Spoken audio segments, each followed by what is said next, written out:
Hypocrites lack Muslims' elegancy, courtesy, kindness, respectful attitude, and their graceful eloquence.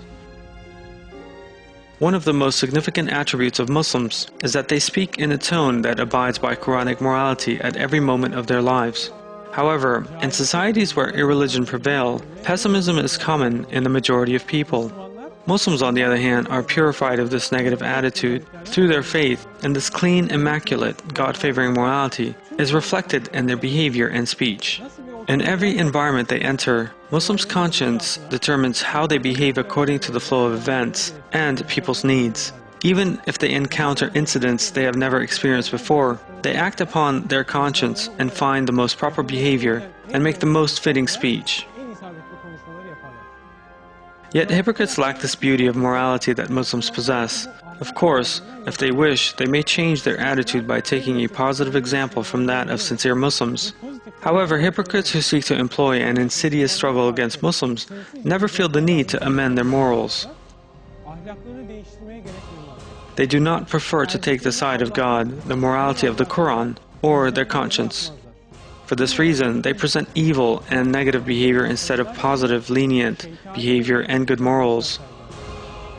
They also prefer to use elusive and insinuating language instead of exhibiting a constructive, calming, and conciliatory tone in their discussion. They do not refrain from using rude and sharp words in an impertinent, aggressive, accusing, and vicious manner. They blatantly use every vulgar and disturbing kind of behavior that they have learned from irreligious people in the presence of Muslims. On the other hand, Muslims are diligent when it comes to enjoying pure and beautiful morals in order to earn the consent of God. They put forth effort to create an ambience that is like paradise by purging the despicable and ugly manners that they have previously learned in societies where irreligion prevails. For this reason, they are thoughtful, self-sacrificing, modest, easygoing, patient, gentle, friendly, and full of love and respect towards one another. Thus a huge contrast ensues between Muslims' superior morals and hypocrites' negative behavior, which naturally makes it easy to identify hypocrites, as they do not abstain from presenting impudent attitudes and evil tones. As is known, there were many people who gained attention with their evil ways during the time of our Prophet, peace be upon him. Among these were idolaters, those with sickness in their hearts, vulgar and ill-mannered people, and the ignorant, along with the hypocrites, who deliberately employed this depravity. Above all, these people presented this kind of behavior to our Prophet, peace be upon him, also. Our Prophet is purely above these claims. They especially and intentionally demonstrated a more severe inequity in their conduct against our Prophet, peace be upon him.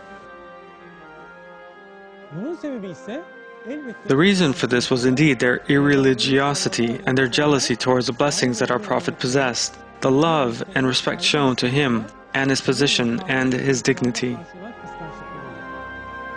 They believed they were more fit for the position as a leader than the Prophet, considering themselves more superior, more talented, and more wise.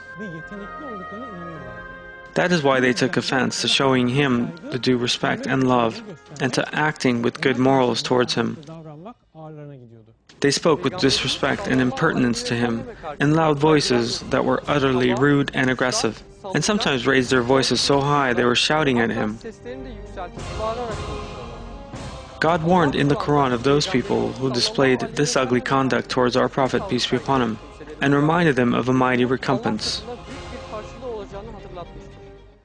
You who believe, do not raise your voices above the voice of the Prophet, and do not be as loud when speaking to him as you are when speaking to one another, lest your action should come to nothing without your realizing it. God has informed us that speaking in such a rude and hostile manner to our Prophet, peace be upon him, would obliterate the previous sincere deeds of those people.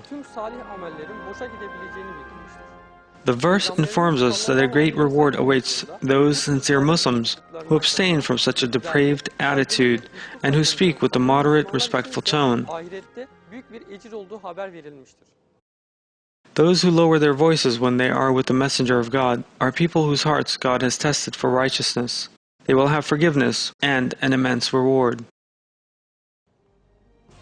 Indeed, every incident that took place during the era of our Prophet, peace be upon him, and every command told in the Quran regarding those incidents are beacons for every Muslim community that comes after that period.